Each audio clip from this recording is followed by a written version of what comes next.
Hi, it's Baldur975 and welcome to Baldur's Gate 3.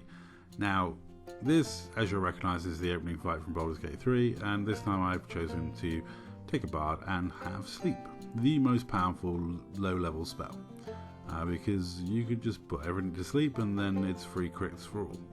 And yeah, they're asleep for 3 turns, so you can just walk around, loot, and let Lizelle just crit them, guaranteed kill. They only have 8 hit points. You can put everything to sleep in every single fight on the Nautiloid, apart from the champion and the Lithid and the other 2 guys that run in. But, you know, virtually everything else, you just put to sleep and let people crit it. Sleep is a very early game goat spell in both 5e and Baldur's Gate. Very, very powerful spell, incredibly powerful spell. Now, interestingly, it's an absolute nightmare of a spell, late level as well. Now I'm going to explain why, but on a single target, especially a wizard, late game it's an absolute killer, because there is no saving throw. It doesn't matter what your save is, it only matters what hit points you've got, which makes it an incredibly, I don't want to say unique, because Colour Spray works the same, but it puts it in a bracket different from other suck or save spells. There is no save. Now, obviously, if you're fighting against elves, this is not a spell to be using. But your bad guys quite often are susceptible to sleep. And if they are, this spell ramps up hilariously. So, quite simply, at level 1, you get 5d8, which is an average of 20 hit points. Okay? Now, at level 1, not many things are 20 hit points. So you're actually putting like 2 or 3 monsters to sleep.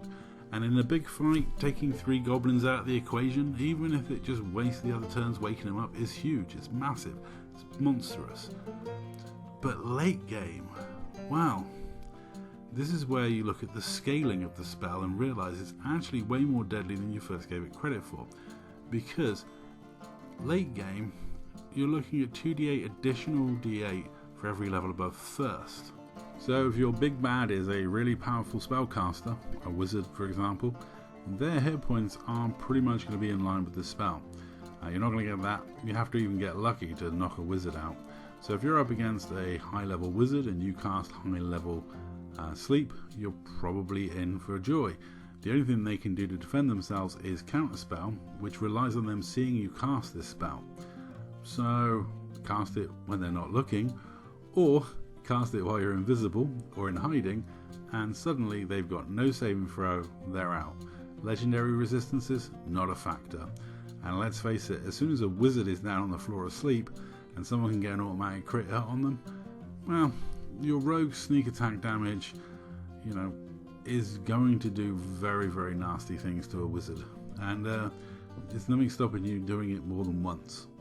Anyway, that's it. Let me know what you think of the sleep spell. I still think it's one of the strongest spells in D&D and in Baldur's Gate 3. Much underutilized because no saving throw is such a bonus. That's all. Thank you very much for watching.